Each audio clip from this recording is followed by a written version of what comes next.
Hello, welcome to the channel Why Stories. Enjoy watching. After the divorce, the mother-in-law brought a notary to her daughter-in-law and asked her to sign the documents. But the daughter-in-law just smirked and pulled out a will. "Are you sure you need this job?" Mrs. Spencer asked anxiously. She loved her daughter dearly and always worried about her life, like any normal mother. "Mom, I find it interesting," Rachel replied, embracing her mother. "My dear girl," Mrs. Spencer continued, "is a travel agency really your dream? You know geography was my favorite subject. I dream of traveling the world, and working in a travel agency will bring me closer to that dream," Rachel dreamily replied. "Sending people on trips and traveling yourself are different things," Mrs. Spencer sighed, "and besides, you won't earn much more money there." "Mom, what money? I'll be helping people skillfully organize their vacations. And I'll have enough money, trust me." "You're always the same," Mrs. Spencer waved her hand at her daughter. "And what will you live on? Or are you waiting for your Prince Charming? What kind of daughter have I raised?" "Certainly not one like you," Rachel laughed. "You're down to earth." "And what's wrong with that?" her mother protested. "Yes, I believe a person should provide for themselves decently to live comfortably. And you're pushing yourself towards a modest life. And how do you plan to travel then?" "Let me figure out my own life," Rachel replied somewhat sharply. After all, every parent should support their child. And every parent should protect their child from unnecessary mistakes. Mrs. Spencer looked affectionately at her daughter. "Think about that." "I will. I'll sit down and start thinking right now," Rachel said mockingly. "Stop being sarcastic," Mrs. Spencer raised her voice. "I care about her, and she's mocking me." "Mommy," Rachel approached her mother and hugged her from behind, "I love you. You're saying everything right, but I have my own opinion. Let me make mistakes and then draw conclusions. What am I here for then?" Mrs. Spencer looked at her daughter with sad eyes. "To help you avoid those mistakes. But you've made mistakes in your life too, and you learned from them. So let me learn from my own mistakes," Rachel pleaded. "Well, my dear," Mrs. Spencer gently placed her hands on her daughter's face. "I don't want to argue with you. Do as you see fit." "Thank you," Rachel kissed her mom, "but I'll know you're always there. It's a pity Dad isn't here." After these words, Mrs. Spencer grew sad, remembering her husband who passed away a year ago. The woman had a hard time coping with this loss. She was emotionally very attached to her husband. His sudden death was a blow to Mrs. Spencer. She lived for him, not noticing other men around her, and now, with him gone, she still saw no one around, living with her old memories. She woke up with his image in her mind and fell asleep with thoughts of him. If it weren't for Rachel, she would have gone mad from the pain that completely consumed her. Her daughter tried to envelop her with constant care. She walked with her mother around the city every day, and in the evenings, she held home movie nights for her mom. But despite this, Mrs. Spencer found moments for her sorrow. When Rachel wasn't home, the woman would take out the family photo album and carefully examine it, not missing the smallest details. 20 happiest years, Mrs. Spencer sighed over her husband's photograph and ran her graceful fingers over the picture, as if trying to touch him. Her favorite photo of him was the one where he stood in his military uniform. In her personal opinion, he looked very handsome and noble in it. Mrs. Spencer often reminisced about how for these 20 years, she and Rachel traveled around the garrisons following Eric Spencer. They visited different cities in our vast country. Mrs. Spencer understood where her daughter's passion for travel came from, but she wanted to keep her daughter close. She realized it was wrong, that Rachel should have her own life, rich and interesting, but she couldn't bring herself to do it. The prospect of loneliness was killing her. "Mom," Rachel interrupted her reminiscing, "what are you thinking about?" "As always," Mrs. Spencer sadly replied. "Thinking about Dad again?" Rachel asked anxiously. She was worried about her mom, seeing how hard it was for her. "I'm sorry for reminding you of him." "Oh, darling," Mrs. Spencer smiled, "you're not to blame. I just can't seem to learn to live without him." But you have me. Rachel approached her mother, adjusted a strand of her hair. And I also always remember Dad, and I'm also very sorry that he's no longer with us. Rachel remembered how a little over a year ago they received a call from the hospital informing them that Mr. Spencer had suffered a massive heart attack. The doctors fought for his life until the end, but they couldn't save him. At that moment, their home was filled with darkness and sorrow. Mrs. Spencer screamed, fell unconscious. The ambulance arrived quickly, telling Rachel that her mom had had a stroke. Rachel still remembered the feeling of hopelessness. She was very afraid of losing her mom too. She visited all the churches, lit candles for her beloved mother's health. She couldn't close her eyes, constantly thinking about her, and prayed for her all the time. When her mom was discharged, they immediately went to the cemetery, as Mrs. Spencer didn't attend the funeral. She couldn't even say goodbye to her husband. Rachel sometimes recalled all this, but more often it haunted her dreams, the soul-tearing cry of her mother and her sense of pain and irreparable loss. Over time, Rachel's soul pain began to subside. The girl began to embrace life fully, but she noticed how this pain continued to torment her mom. And you know what I realized? He will always remain in our memory, and also, Rachel looked intently at her mother, he would be very disappointed to see you like this. Why is that? Mrs. Spencer was surprised. Because life must go on. Do you think he would be happy to see you falling apart? How else? Mrs. Spencer sat down on the couch and, covering her face with her hands, began to cry. Rachel sat down next to her, rested her head on her shoulder. Tears welled up in the girl's eyes. And so, in complete silence and in unison, they sat and cried for about 10 minutes, until Rachel glanced at the clock hanging on the wall. "Oh!" exclaimed Rachel. "I'm already late for the interview." "Looks like we've completely fallen apart." Mrs. Spencer wiped her cheeks. "Go wash up and get ready." Rachel rushed to the bathroom to freshen up. Mrs. Spencer prepared the dress she was going to wear. "Sweetheart," Mrs. Spencer called out, "the dress is ready." "Thank you so much." Rachel dashed into the room. "I would have been late otherwise." "Good luck," Mrs. Spencer called after her fleeing daughter. 15 minutes later, Rachel got off the bus and headed to the address she had written down on a piece of paper.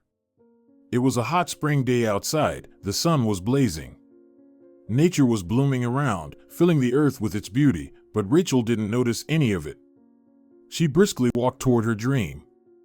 "Good afternoon," she entered the travel agency office and greeted the girl sitting behind the desk. "I'm here for an interview." "What's your name?" the girl asked. "I'm Rachel," she introduced herself. "Please, have a seat," the girl requested. "Mr. Morris is currently busy." "Shouldn't have rushed," Rachel muttered quietly and sat down. "What did you say?" The girl looked at her questioningly.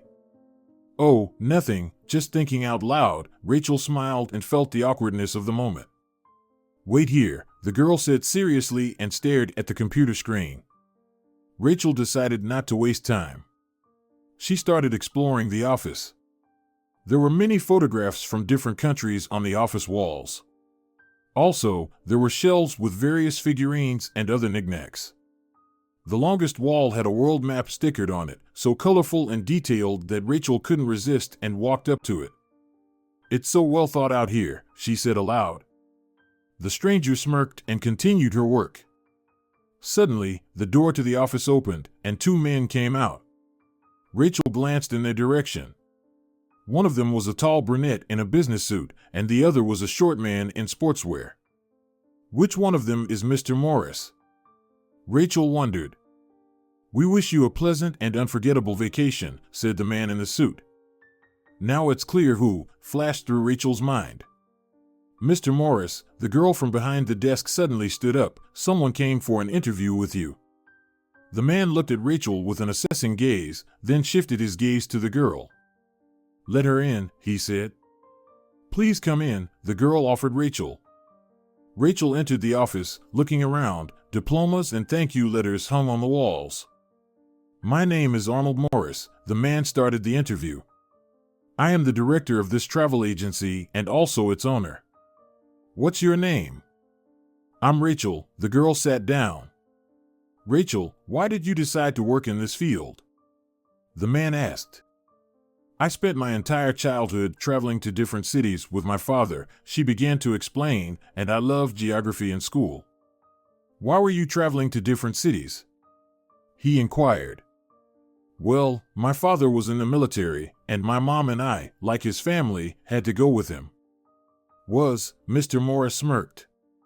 As far as I know, there are no former military. He passed away a year ago, Rachel sadly lowered her eyes. Pardon my tactlessness, he apologized. It's okay, you didn't know. I understand this will be your first job? Mr. Morris clarified. Yes, I really hope I'm suitable for you, the girl's eyes lit up with joy. What can you tell me about tourism? The man asked. Tourism is the recreation of a person who wants to gain new experiences and emotions, Rachel began, and a travel agency helps such people skillfully organize their vacation. Well, all right, Mr. Morris continued. Tell me, how many continents are there on our planet and which of them are interesting for tourism? Typically, 6 continents are distinguished, Rachel began her response as if she were back in school: Eurasia, Africa, South America, North America, Australia, and Antarctica. Most people prefer to travel in Europe, but each year there is an increasing influx of tourists to Africa. People also travel to North and South America and to Australia. Antarctica also has its demand, but here the demand is much lower, let's say, for enthusiasts. So you're saying that all continents are suitable for tourism? Mr. Morris looked meaningfully at her. Yes, Rachel answered uncertainly. Well, why so uncertainly? You need to speak confidently, then the client will trust you more as a professional. Okay, I'll definitely keep that in mind, Rachel said more confidently. That's better already, the man smiled. Rachel, let me tell you straight. I want to change employees, so I'm conducting interviews with candidates for the manager position today. I have several more interviews today. Fill out the form with Helen, and I'll get in touch with you. Thank you. Rachel left the office and approached the girl. Helen, I need a form to fill out. Here, take it, the girl handed her the sheet and pen. Oh, are you leaving? Rachel asked. Yes, why? Helen asked discontentedly. Why are you leaving, if it's not a secret? Rachel continued to inquire. Who knows what my boss didn't like? Helen burst out and shrugged. And I didn't like your lack of interest in this job. Mr. Morris came out of the office, having heard everything. You need to be enthusiastic about this field, not just sit idly by and occupy someone else's place. Rachel was slightly frightened by his somewhat rude voice, and Helen sat there as if nothing had happened, not even reacting to his words. Mr. Morris bid farewell to Rachel and returned to his office. Stern boss? Rachel whispered. It depends. In a word, he's temperamental, Helen smirked. Rachel filled out the form, handed it to Helen, and left. On her way home, she started examining the buds swelling on the trees, and some had even sprouted green leaves. It seemed to her that along with spring, she was blossoming too. Everything around inspired her with dreams and contemplation, and Rachel began to imagine herself working at the travel agency, becoming an indispensable person whom everyone would turn to make their vacations unforgettable. She immersed herself deeply in her fantasies and didn't notice how she reached home. You're so mysterious, her mother interrupted her from her reverie. Did you get the job? Not yet. They said they'll call, Rachel replied. Then they won't call, sighed Mrs. Spencer. Why do you think so? Rachel was surprised.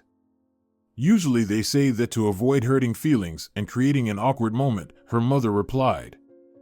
But that's not the case. They told me there are several more candidates. They'll see everyone and then call, Rachel insisted. God willing, said Mrs. Spencer.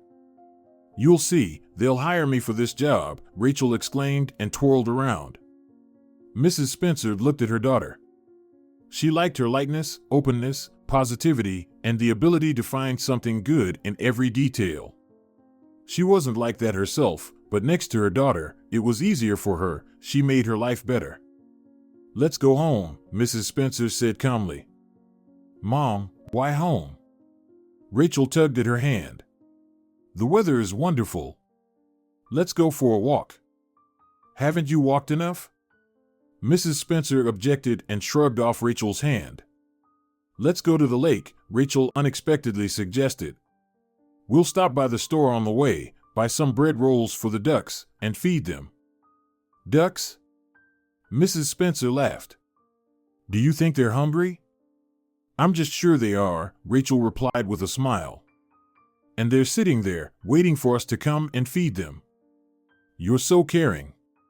Mrs. Spencer approached her daughter, affectionately stroking her cheek. All right, let's go feed them. They walked along the road to the lake, chatting about trivial matters. Rachel admired the awakening of spring in its various manifestations all the way. She kept running up to different trees, hugging them, enjoying the spring woodsy scent. When she spotted some small yellow dandelions along the way, she immediately picked them and made a small bouquet, tying them with a red string that was hanging from her wrist. Here, Mom, this bouquet is for you. Rachel ran up to her mother and handed her the flowers.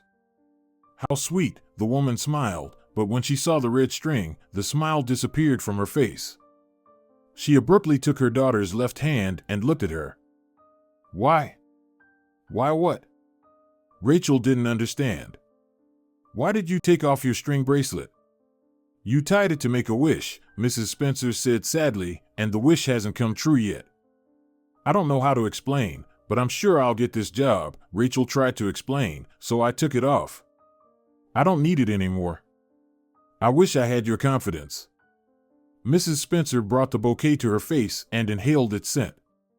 It seemed to her that it contained everything, the sunshine, the blue sky, and even spring itself. I love you very much. And I love you.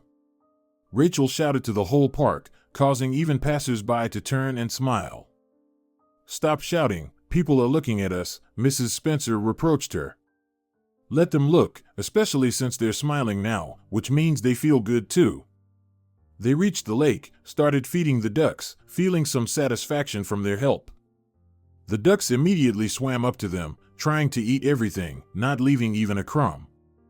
Look how cute they are, Rachel pointed to the ducks. It wasn't in vain that we came. The connection between humans and nature is something inexplicable, something intangible. And you're a philosopher on top of everything. Mrs. Spencer laughed.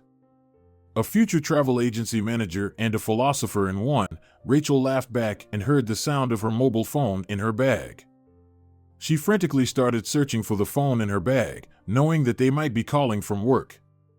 Yes, I'm listening, she answered the incoming call. No, thank you. Who was calling? Mrs. Spencer asked. Some bank, offering a loan, Rachel sighed disappointedly. She had been waiting for Mr. Morris's call, but he still hadn't called. Let's go home.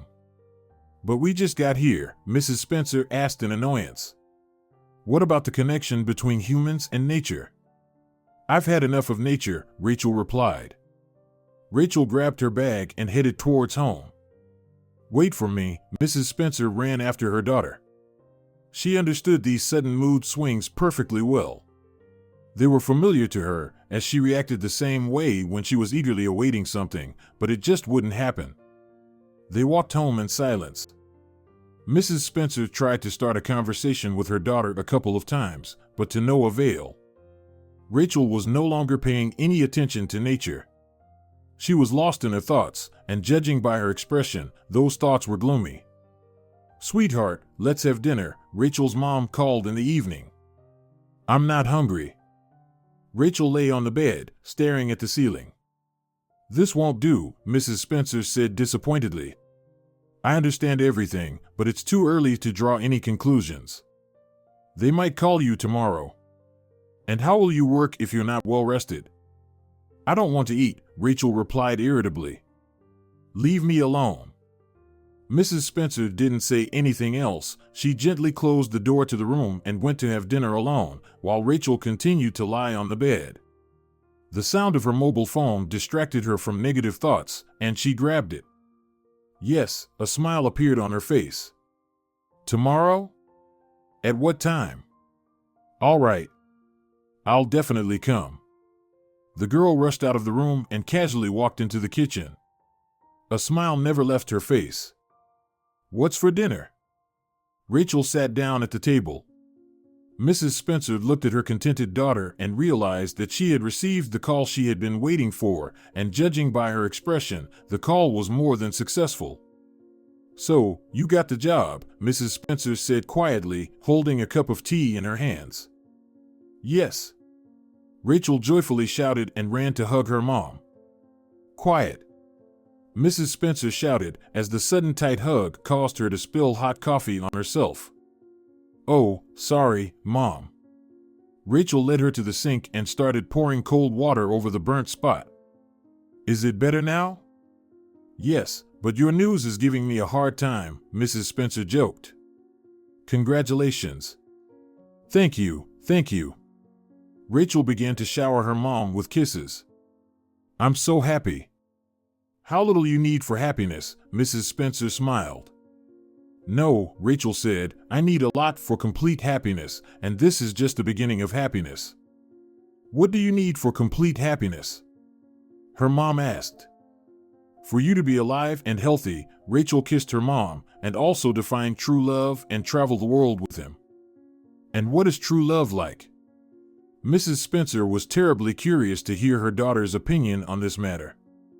I think it's like yours with Dad, Rachel replied thoughtfully, always together and with the same interests. Well, then I wish you, my girl, to find your true love. Mrs. Spencer hugged her daughter and buried her face in her hair, inhaling the familiar scent. The next day, Rachel went to work in a great mood. She deliberately left early to avoid being late on her first day of work, and at the same time, to leisurely walk and enjoy the fresh spring air. Nature was still blooming, delighting with its fresh green color. Birds were chirping around, rejoicing in the arrival of spring, and people already looked somehow different, happier somehow. Rachel slowly walked along the road, observing all this beauty. There was a spring warmth in her soul. Happiness filled every cell of her being. Dreaming about her future, she didn't notice how she approached the office, which turned out to be closed. Strange, she thought, but there was nothing to do but wait. There were still 15 minutes before the start of the workday, so Rachel decided to buy ice cream from the nearby store. Just as she began to unwrap the ice cream, anticipating its sweet cold taste, a black car pulled up, and Mr. Morris stepped out of it. Good morning, she said to the man. And to you, good morning, Mr. Morris replied. Why did you throw away the ice cream? The man looked at her intently, and Rachel's legs trembled with fear. You don't need to be afraid of me, he softened his tone. I don't bite. Rachel smiled and followed the director into the office. Here's your workspace, he pointed to the desk in the office. Make yourself comfortable, and I'll train you later. Okay, Rachel said timidly. Be more confident, Rachel, the man added and went into his office. Why am I so lost? The girl scolded herself quietly. She sat down at the desk, turned on the computer, and began to look at the folders on the desktop. There were many of them. Rachel understood one thing: there was an individual folder for each country. Her interest grew with each passing minute, and she began to open the folders and examine their contents. So, are you getting settled in? Mr. Morris came out of his office. I'll tell you everything now. The man sat down next to her and began to explain in detail to Rachel what was where and the purpose of each folder. He was so engrossed in explaining everything that Rachel caught herself wanting to devote herself wholeheartedly to this work. Mr. Morris saw how interested Rachel was in listening to him. He was pleased that this time he hadn't made a mistake in choosing a candidate. Rachel asked many questions, receiving a detailed answer to each of them. They didn't even notice when it was time for lunch. We need to take a break, Mr. Morris interrupted the training. Did you bring lunch? No, Rachel was flustered, completely forgetting about having lunch at work. Well then, let's go, Mr. Morris smiled and got up from the table. Where to? Rachel asked shyly. She wasn't ready for such a turn of events. To the cafe nearby. I always have lunch there. I don't have any money. Rachel felt very uncomfortable. Did I ask you for money? Mr. Morris smirked. The company treats. Rachel followed the director. The man opened the car door for her. After you, he smiled and extended his hand to the girl. Rachel was amazed by his gallantry. She had never met such courteous men before, except for her dad, of course. She sat down on the brown leather seat. The car's interior was filled with the scent of novelty. Rachel felt important in the salon of such a luxurious car. She couldn't help but smile from pleasure, unaware of it herself. Did something amuse you? Mr. Morris was surprised. No, not at all, Rachel blushed. I've just never ridden in such a car in my life. You always have to strive for the best, he said mysteriously. They reached the cafe in 5 minutes. It really wasn't far away. We could have walked, Rachel concluded. You're right, we'll walk tomorrow. Mr. Morris opened the door for her and let her in. Choose whatever you want, he offered, taking the menu. Rachel looked at the variety of dishes on the menu, her eyes darting around. She didn't know what to choose specifically. If you could, Rachel looked at him gratefully. The man placed the order himself. While the order was being prepared, Mr. Morris started asking Rachel about her life. Rachel, tell me, how do you imagine your future? I imagine it like this, Rachel said dreamily. I'll work at your company, gain experience, earn a decent amount of money, and then I want to travel the world, like you. How do you think? The man smiled. I travel for the advancement of my business. Do you also plan to open your own business in the future? Oh no, Rachel replied embarrassedly, that requires a lot of money. And do you think traveling requires little money? Well, I imagine it takes quite a bit. I'll save up, Rachel said hopefully. You don't plan to live off your mother forever, do you? The man inquired. Well, Rachel hesitated, I don't intend to completely rely on her financially. Just. Life is so simple for your generation, Mr. Morris interrupted her. Okay, let's have lunch. The waiter is already bringing our dishes. They had lunch in silence. Rachel felt very awkward in the presence of the director. She was very afraid of questions from him. Mr. Morris decided not to embarrass the girl with any more questions and opted for a pause. Well, it's time to get back to work, he stood up from the table.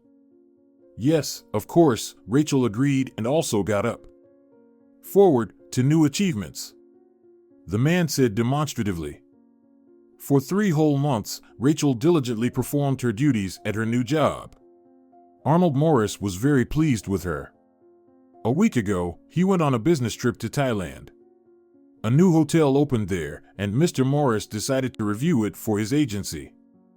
Rachel stayed in the office as the head. She carefully studied the upcoming tours, told the arriving clients about them, and asked about their preferences. And on the eve of the director's arrival at the firm, a young man of average height came in, entering the office as if it were his own home. Well, hello, he approached Rachel casually. And you're nothing special.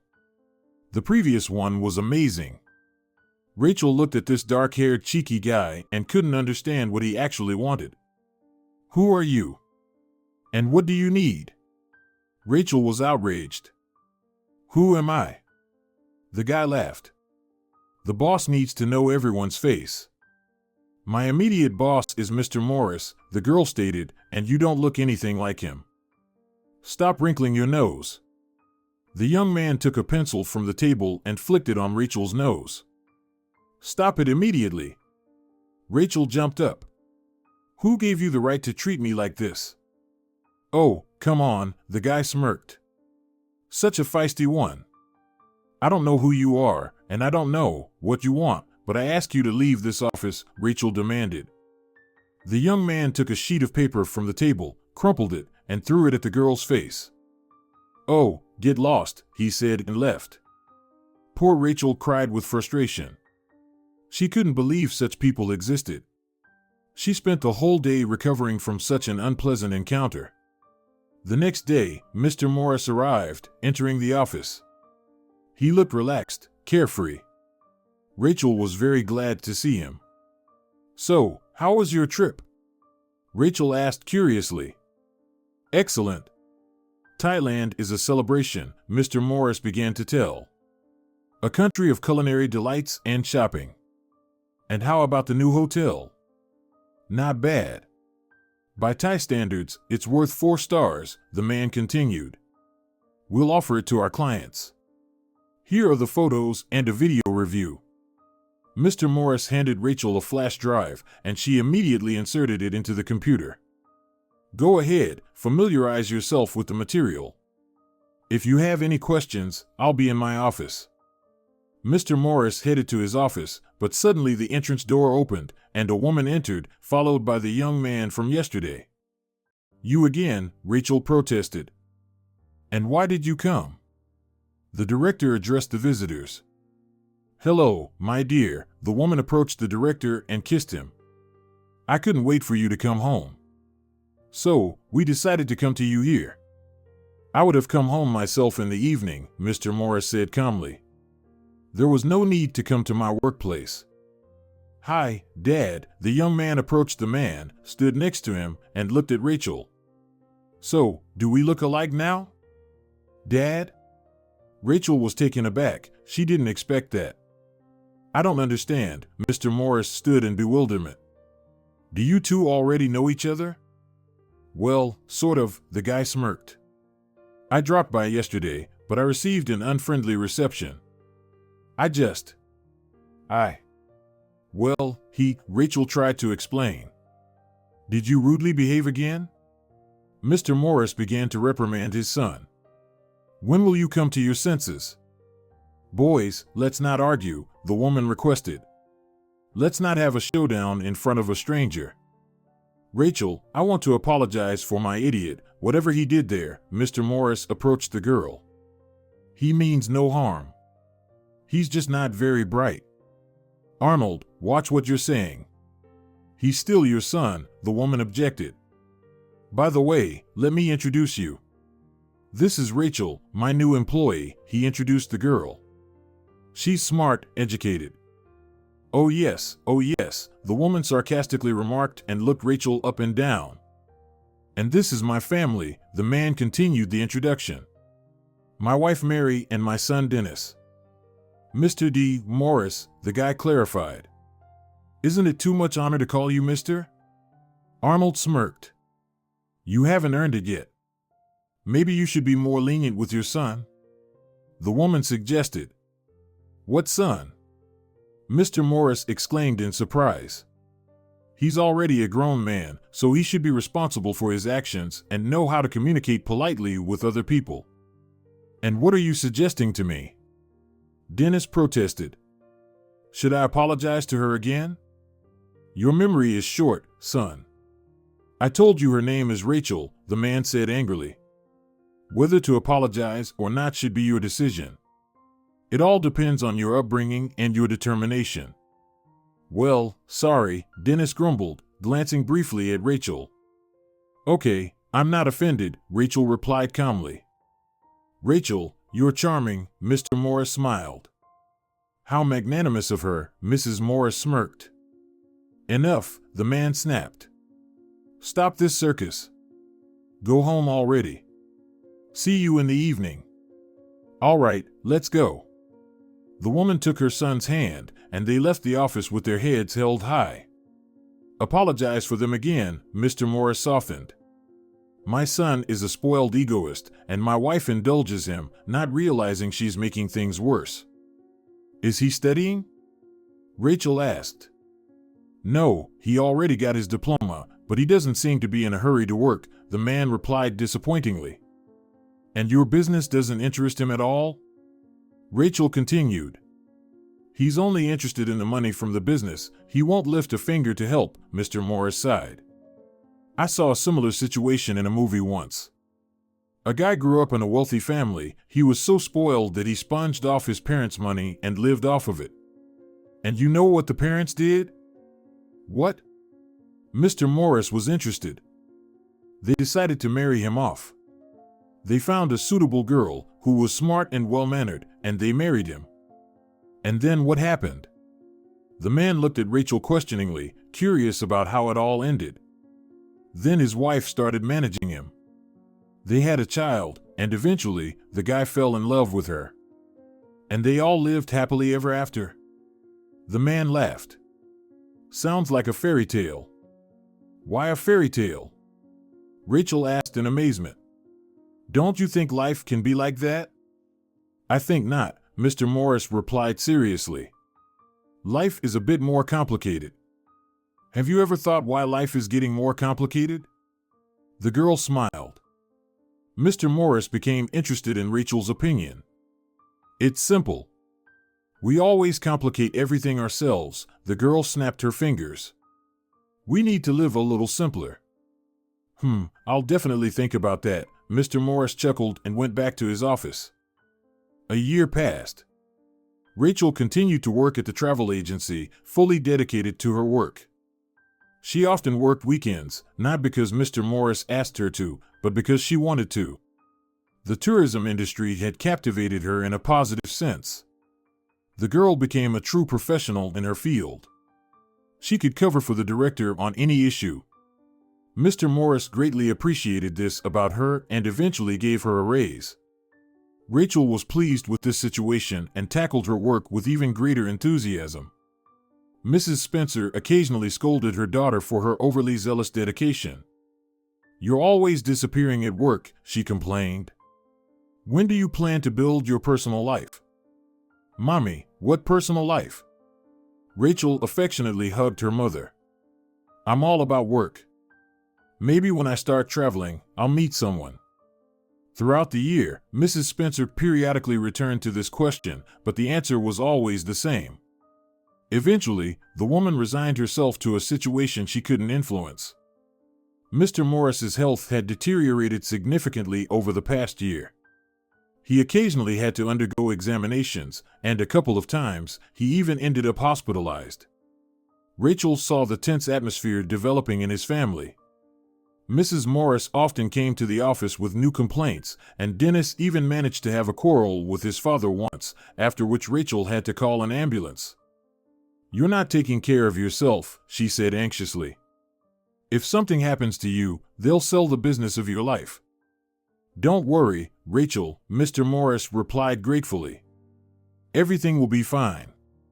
And so, on a beautiful warm autumn day, Mr. Morris came to work in a cheerful mood and with a bouquet of white roses. Rachel hadn't seen him so inspired in a long time. You're positively glowing with happiness, the girl smiled. Is there a celebration? Not exactly, he looked at her mysteriously and handed her the bouquet. This is for you. For me? Rachel was surprised. No one had given her flowers in a long time, and for the first time, it was the director. For what reason? I have a proposal for you, Mr. Morris said even more enigmatically. Let's go to the cafe. We'll discuss everything. You've got me intrigued. The girl was looking forward to something special. Thank you very much for the bouquet. I'm pleased. 15 minutes later, they were already sitting in the cafe and placing their orders. And another glass of champagne for us, Mr. Morris finished his order. But you're driving, Rachel reminded him. Then we'll walk back, he said cheerfully. So, what's the occasion?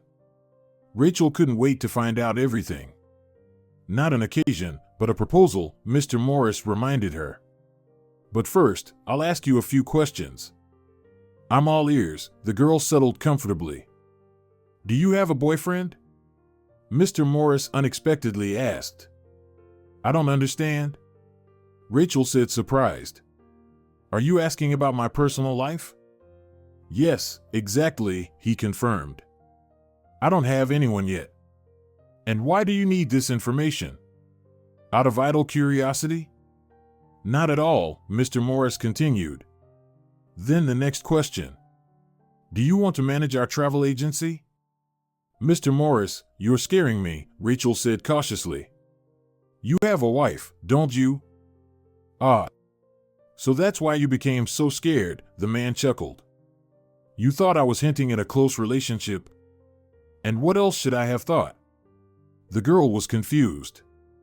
No, I'm not talking about myself, Mr. Morris continued. Remember a year ago when you told me the story about the spoiled boy whose parents then married him off? Well, yes, I remember. Rachel felt relieved and relaxed. So you decided to marry your son after all? Yes, the man replied affirmatively, looking intently at her.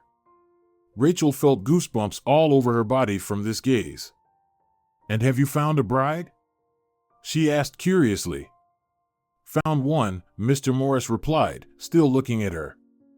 Why are you looking at me like that? Rachel began to guess the essence of what was happening. Are you hinting at me? Rachel, you're a wonderful person, smart, educated, and very ambitious, her boss began to praise her. Wait a minute, if I understand you correctly, you want to marry your dentist to me? Rachel couldn't believe her ears. Exactly, Mr. Morris nodded. I couldn't find a better candidate than you. And did you ask me? Do I need this? That's exactly what I'm asking. Do you want to manage the travel agency? So that's how you're framing the question, Rachel said disappointedly. She felt anger building up inside her. Do you think I can be bought? No, not at all. Mr. Morris was a little scared by her reaction. I'm offering a mutually beneficial cooperation. Really? And what does it consist of? Rachel raised her voice. You'll marry Dennis, tame my good-for-nothing son, and in return, you'll be able to fully manage the agency, even travel abroad instead of me. Don't you want to continue managing the agency anymore? Rachel asked. Why not? I want to, the man truthfully replied. But now we will manage it together. However, I'll be appearing in the office less often, so the maximum workload will fall on your shoulders. Did you think about it for a long time before making me this offer? Rachel sarcastically asked. The last 3 months, confessed Mr. Morris. I'm not rushing you. Think it over, and you'll make a decision tomorrow. I'll think about it, Rachel replied coldly. You don't have to come back to work today. Why? You have something to do today. Go home and think. The man took out his wallet, placed money for the waiter on the table, then stood up and left the establishment. Rachel sat in bewilderment for another 15 minutes. She felt like the main character in some soap opera. Will you be ordering anything else?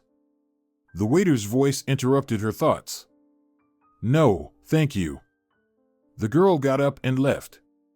On the way home, she kept thinking about the director's proposal. In her head, she couldn't fit all the details of what was happening. She tried to distract herself with the beauties of autumn nature, its saturated colors, and the fresh rainy air, but she couldn't distract herself for long, and she plunged back into her thoughts. Why do you look so preoccupied? Her mother greeted her at home. What happened? I don't even know how to say this. Rachel lowered her gaze to the floor. What happened? Don't scare me, Mrs. Spencer was worried. The girl sat down on a puff in the hallway and grabbed her head with her hands. Rachel, honey, what happened? Her mother asked in fear. Don't just sit there, talk to me.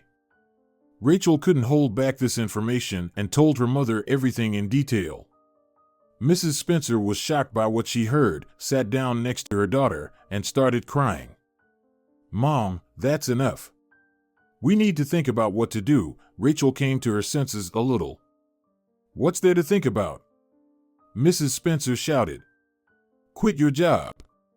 Let them find another fool. Okay, the girl got up. Both of us need to relax and make a decision not based on emotions. I'll be back soon. Where are you going? Mrs. Spencer shouted after her departing daughter, but she didn't answer. 10 minutes later, Rachel returned home with a bottle of champagne and a large bar of dark chocolate. Here, she handed the bag with the purchases to her mother. "We're going to relax now." Mrs. Spencer took the bag and went to the kitchen. Rachel followed her. She opened the bottle of champagne, poured it into glasses. "I have a toast." She sat down at the table. "Let's toast to good sense." "It won't hurt us at all." Her mother sat down next to her. For 2 hours, they sat in the kitchen and discussed this topic, sometimes raising their voices. Each wanted to prove their point. In the end, they didn't agree on anything. "The champagne is finished, but the decision hasn't come," Rachel stated the fact. "I'm telling you, don't fall for the rich people's tricks. They can drag you into a swamp from which you won't be able to escape," Mrs. Spencer explained anxiously. "And I'm telling you, I've always dreamed of managing a travel agency, and a spouse is just a free addition." "How simple it is for you," her mother puzzled. "A spouse is just a free addition? And what's not simple then?" "Well, I'll marry him, I'll travel abroad. We won't see each other often, so everything works out fine for me. Besides, you yourself wanted me to have a personal life. But I wanted it to be for love." Mrs. Spencer was upset by her daughter's words. "And you? And what about me?" Rachel protested. "I see a goal and go for it. Maybe we'll love each other somehow later." "My girl, you have no idea what you're getting yourself into." Mrs. Spencer cried out of frustration. "Mom, please don't cry." Rachel approached her and started patting her back. She didn't like it when her mom cried. Her tears touched her to the core. "Please, calm down." "Oh, decide it yourself then." Mrs. Spencer wiped tears from her face, but they wouldn't stop. "You've heard my opinion, now think." Mrs. Spencer went to her room, and Rachel remained in the kitchen to think. She knew firmly that becoming the manager of the travel agency was a new level for her. But she wasn't eager to get married, especially to that narcissist Dennis. She sat in complete confusion, although deep down, the answer to the question had already matured. She just wasn't ready to admit it to herself yet. Rachel fell asleep towards dawn. Constant thoughts and pondering the situation kept her from sleeping. "Good morning, sweetheart," her mom woke her up with a gentle voice. "Good morning to you too." Rachel opened her eyes and smiled. "Let's go have breakfast. I made us coffee just the way you like it." "I'm coming." The girl got out of bed and went to wash up. "So, where's my coffee?" She entered the kitchen after her morning routine. "Sit down, my dear." Mrs. Spencer pushed a plate of pancakes towards her. "And pancakes too," Rachel reached out. "You're spoiling me today." "Well, can't I pamper my child sometimes?" Her mom smiled and took a sip of coffee. "I don't mind." Rachel started tasting the pancakes. "How delicious." "Thank you, I'm glad to hear that." Mrs. Spencer was pleased that she pleased her daughter. "Why are you looking at me like that?" Rachel noticed her mother's intense gaze. "I understand, you want to know my decision?" "No, not at all. I just like how you eat pancakes." "Mom, let's be honest." Rachel pushed the food aside. "Do you need an answer from me?" "No," the woman replied confidently. "I'll accept any decision you make. After all, it's your life." "And do you not want to know my decision now?" Rachel asked animatedly. "Why?" Mrs. Spencer added. "If you decide to get married, I'll find out anyway, or won't you invite me to the wedding?" "Let's not rush things," Rachel winked. "Let everything happen in its own time." Rachel finished her breakfast, kissed her mom, and went to work. On the way, she continued to contemplate her decision, weighing all the pros and cons. She clearly realized that her life would change dramatically in the near future. "Good morning," she greeted her boss, who was already standing at her desk, eagerly awaiting her arrival. "Good morning," Mr. Morris politely replied. "How are we doing?" "Are we, or is it just me?" Rachel clarified. "It's a joint affair, so it's more accurate to say we."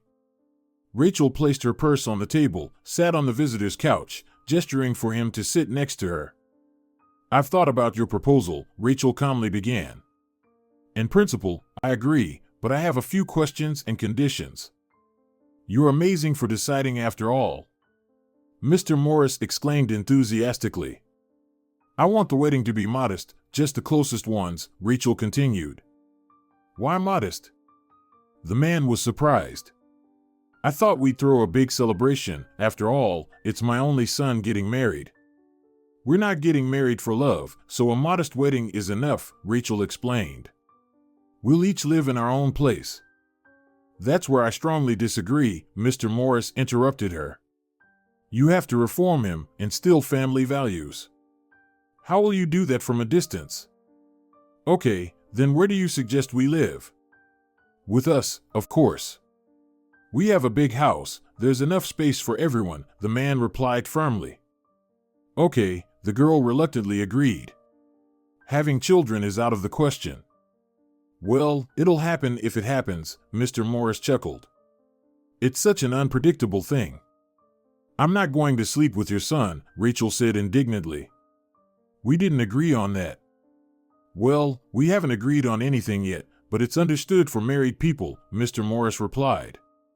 "So, we'll be an exception," said Rachel. "I won't drag you into bed with him," Mr. Morris reassured her.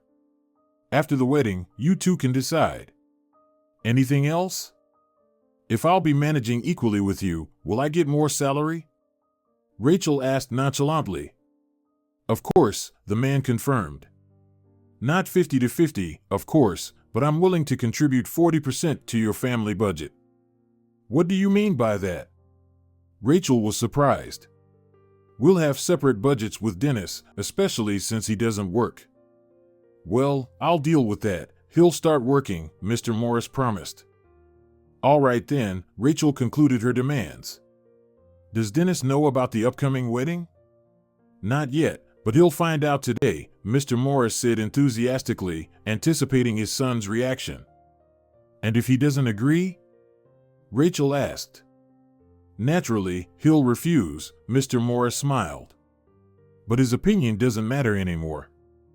"Well, you won't force him into marriage." Rachel was puzzled. For a moment, she thought that this whole plan might fail. "Oh, Rachel, don't worry, I have other, more intelligent methods." The man got up and left for home. "Get ready to meet tomorrow and warn your mom," he instructed. "Okay," Rachel nodded. Mr. Morris returned home in a wonderful mood, confident that nothing and no one could change it. "Where's my beloved family?" he called out loudly. "Why are you making so much noise?" His wife came out to meet him. "And why are you so happy?" "I'm in a wonderful mood, and I have terrific news." He hugged his wife, took her hand, and led her to the living room. "Where's Dennis?" he asked. "At home, I'll call him," Mrs. Morris said cautiously and went to fetch her son. 2 minutes later, she returned, followed by Dennis. "Hi, Dad," the boy greeted. "What's your news?" "Sit down," he seated them on the couch. "A celebration has come to our house."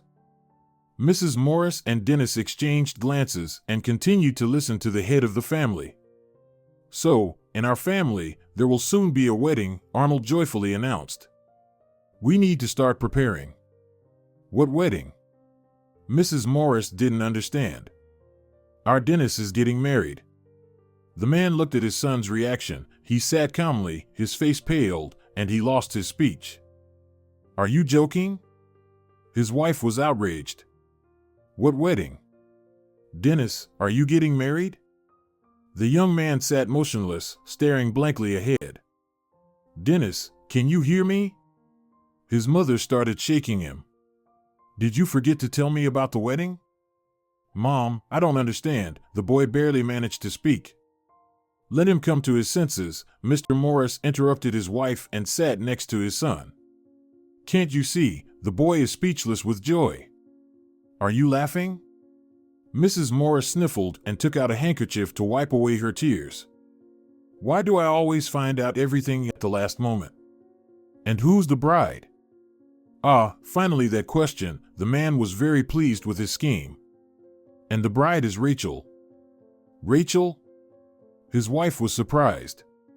I've never heard Dennis mention anyone named Rachel. Rachel, who works for me, Mr. Morris declared. What? Mrs. Morris was amazed. That upstart? I would appreciate it if you'd speak more respectfully about your future daughter-in-law, the man requested. He'll never marry her. Mrs. Morris began to shout. Son, why are you silent? Or are you okay with everything? Mom, please leave, Dennis spoke up. I need to talk to Dad.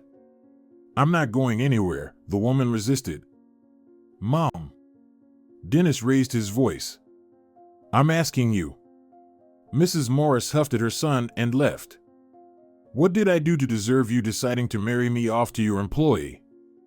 Dennis asked calmly. That's the thing, you do nothing, you're wasting your life, his father replied. I'll get my act together, I'll change, the son began to promise. I don't believe your promises anymore. You've told me that 100 times already. Dad, I don't want to get married, and I won't, Dennis declared.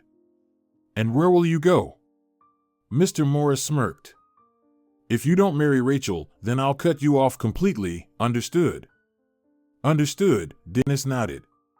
It's cruel of you, I didn't expect this. And I didn't expect to have such an irresponsible, uninitiated, arrogant, lazy egoist for a son. What a high opinion you have of me, Dennis was offended. I'm just stating the truth, one doesn't get offended by the truth. You don't know me at all.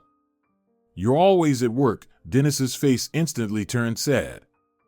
I can count on one hand how many times you've been at my birthdays.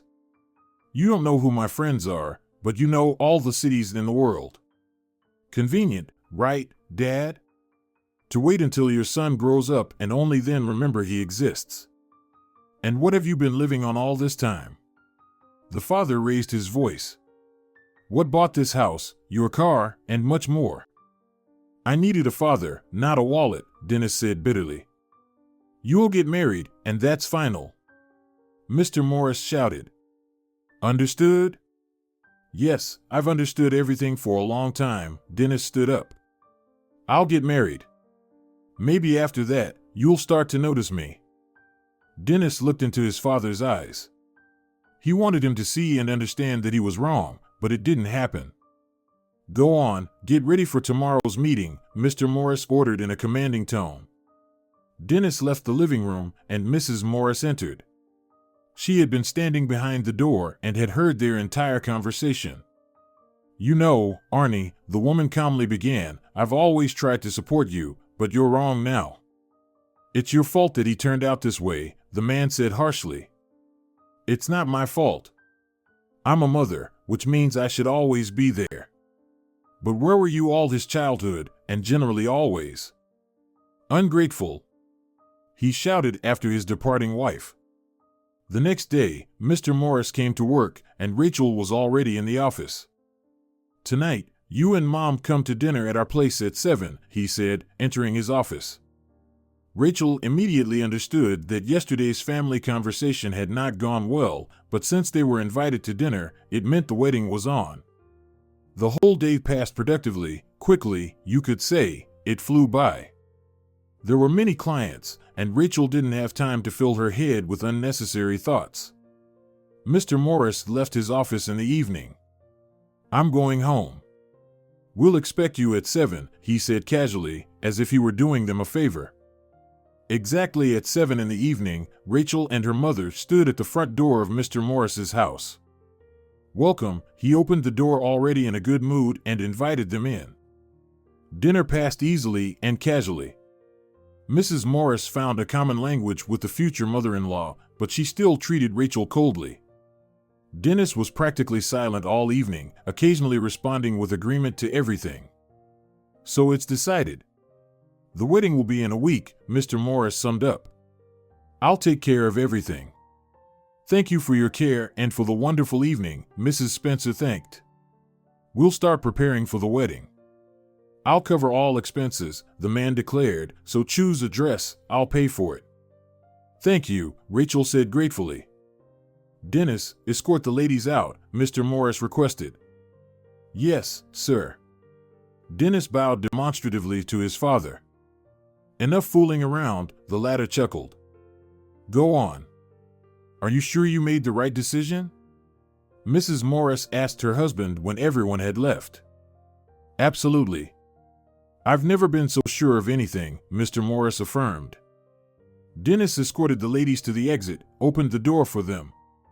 Goodbye, Dennis, Mrs. Spencer said goodbye and stepped aside from the kids so as not to disturb them. Dennis, Rachel decided to talk. I see that this wedding is a burden for you, but Mr. Morris is confident it will benefit you. Do you always follow someone else's opinion? The guy smirked. Don't you have your own? I have everything I need. I just fully agree with him on this issue. Goodbye, future wife, Rachel teased Dennis. But I can't promise that the future will be happy. Rachel wanted to retort, but he slammed the door right in her face.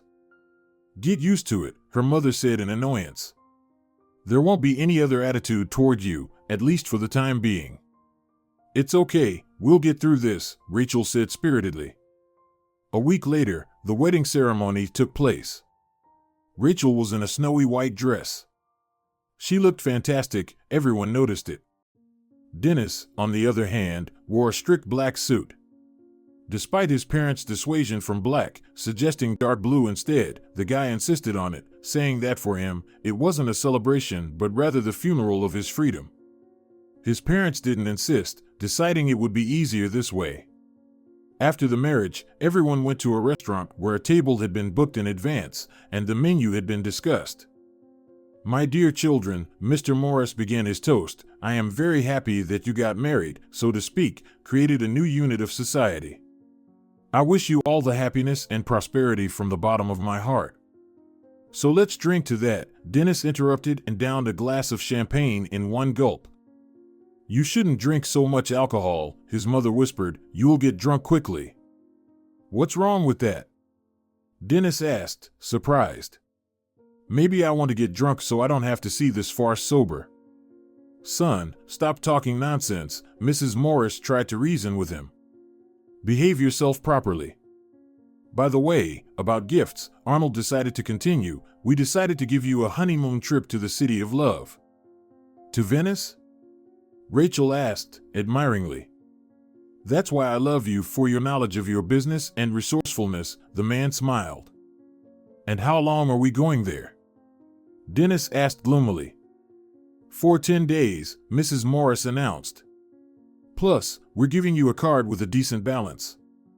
Don't deny yourselves anything. Don't worry, we won't, Dennis replied carelessly. And I never doubted you, Mr. Morris began to sound annoyed, judging by his tone. Thank you very much for the gift, Rachel thanked and kissed her father-in-law and mother-in-law. Now it's my turn to congratulate, Mrs. Spencer said shyly.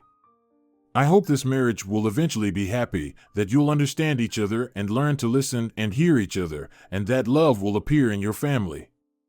Nice toast, Mr. Morris praised. To the newlyweds. Rachel didn't expect such a turn of events, and she felt uneasy.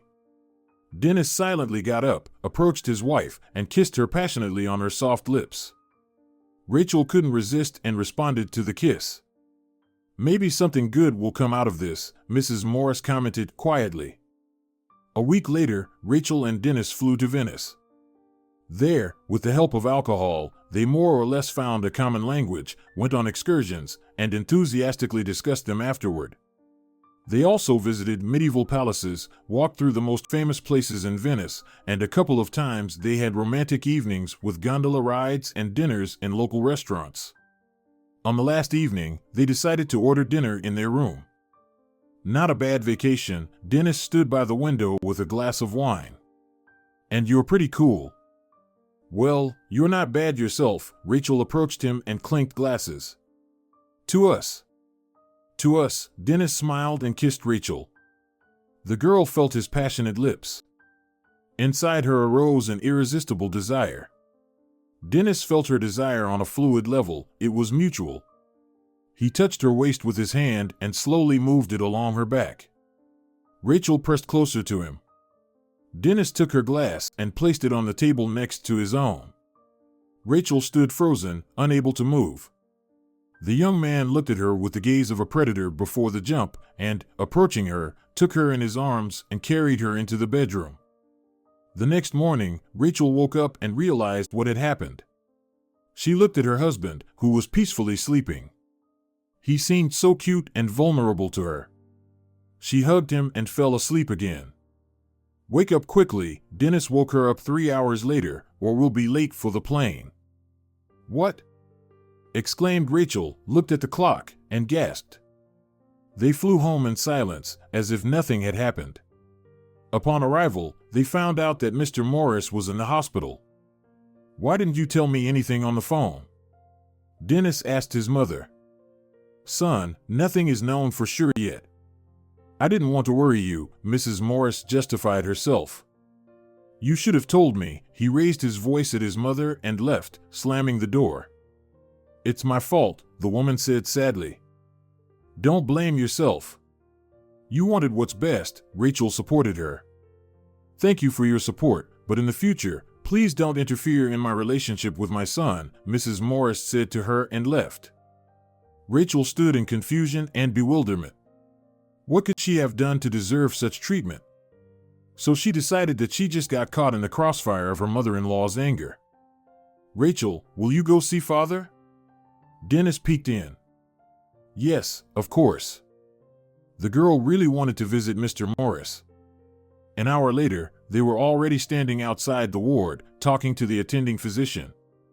"Doctor, what's wrong with him?" Dennis was worried. "And how serious is it?" "I won't lie. It's more serious than we thought," the doctor replied. "And is there no hope?" Rachel asked anxiously. "There's always hope," the doctor reassured.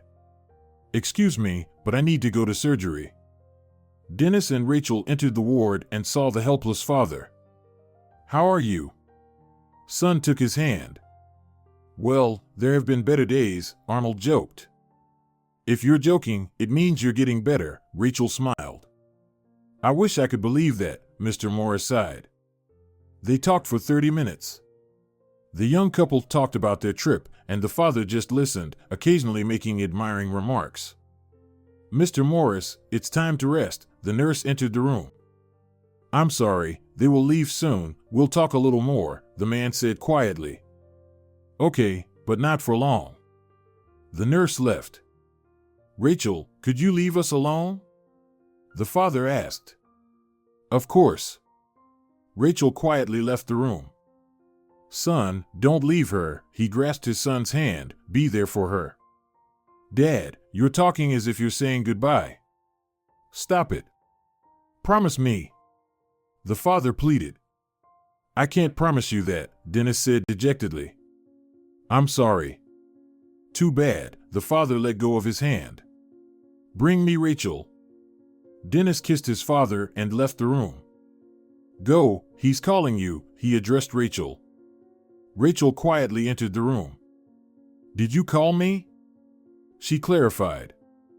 "Yes, sit down, I have something to tell you." They talked for only 2 minutes, after which Rachel put some paper into her purse and left. "So, what did he say to you?" Dennis asked. "Nothing special, just asked me to be there for you." 5 days later, Mr. Morris passed away. Their house was filled with mourning and grief. Mrs. Morris cried all the time. Mrs. Spencer comforted her, as she perfectly understood her feelings. Dennis walked around mournfully and gloomily, and Rachel tried to support everyone, although she herself felt desperate. A month after the funeral, Dennis came to Rachel's office. "Let's get divorced," he suggested. "Why? Are you unhappy with me? Our marriage was originally fake, so there's no point in breaking the charade now." "But what if I don't want to?" Rachel tried to resist the divorce. "But I do," Dennis firmly decided. "Is this your final decision?" Rachel clarified. "And you won't change your mind?" I've made up my mind, the guy confirmed. Fine, I agree, Rachel consented. I hope you won't claim any property from me. We had nothing when we were married. Don't worry, Rachel reassured him. And a month later, the divorce process took place. Rachel didn't claim anything. Why didn't you tell him anything? Her mother asked after the divorce. It's better this way, Rachel whispered. And why are you so proud? Her mother wondered. Because of you, Rachel sighed. For a whole week after the divorce, Rachel continued working at the agency. She sat, looking at the upcoming departure dates for regular clients, when suddenly the door opened and her mother-in-law entered the office with some unknown man. Hello, Rachel, her mother-in-law greeted her. Good afternoon, Rachel politely replied. Meet Mr. Willis, he's a notary, Mrs. Morris introduced the man. Nice to meet you, said Rachel. So, what's the matter? Mr. Willis has prepared a document. You need to sign it, Mrs. Morris handed the paper to the girl. Rachel started reading the text, and with each word, she understood less of its content. But I didn't claim anything. Why this paper? You see, the man began to speak, after a divorce, you can still claim property. It's important to meet certain time frames. Mrs. Morris decided to play it safe and asked me to draw up a renunciation of everything they own. All you need to do is sign, and everyone will sleep soundly. So you don't trust me, Rachel got angry. Of course not. Who are you to trust? The woman said indignantly. You're just my son's ex-wife. Tell me honestly, are you going to sell the travel agency? Rachel asked. Of course. Why do I need this burden? The woman smirked.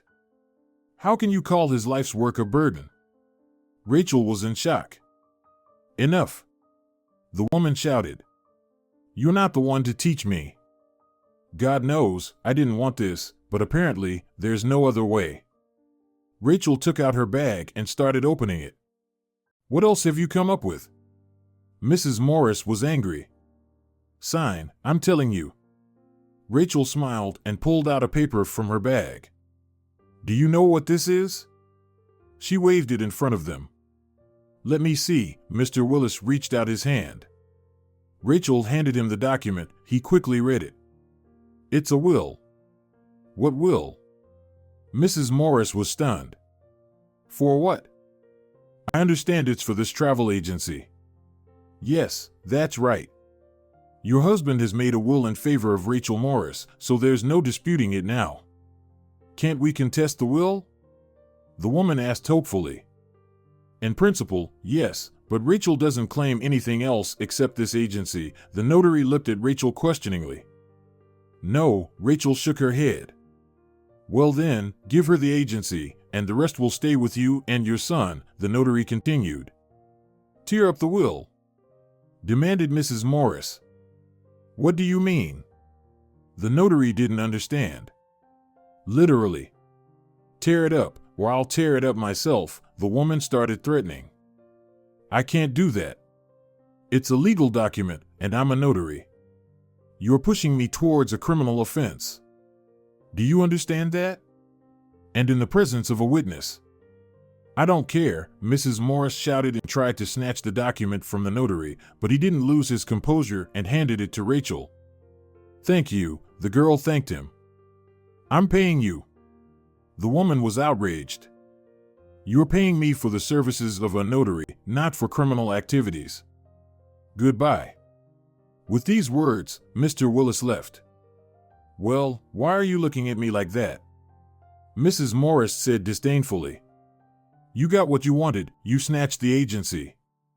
Damn it all. The woman quickly left the office, and Rachel cried for a long time. Inside her, she felt as if she had been covered in mud. 2 months passed. Rachel successfully managed her agency, although she had to hire an assistant to occasionally take breaks, as she had been feeling unwell lately. Mrs. Morris no longer appeared in her life, just like Dennis. Rachel, her mother said, you should take more breaks, you can't overwork yourself in your condition. Mom, I understand everything, but I need to work. And are you going to give birth at work too? Mrs. Spencer protested. Don't talk nonsense, Rachel pleaded. Maybe you should still tell Dennis about the baby? Mrs. Spencer still hoped for her daughter's prudence. Why? He doesn't need it. How do you know? Sooner or later, he'll find out anyway. Whatever will be, Rachel calmly replied. A year later, Rachel gave birth to a strong, healthy boy. He was the spitting image of his grandfather. He looked so much like Mr. Morris. Mrs. Spencer was amazed. Now tell Dennis about the child.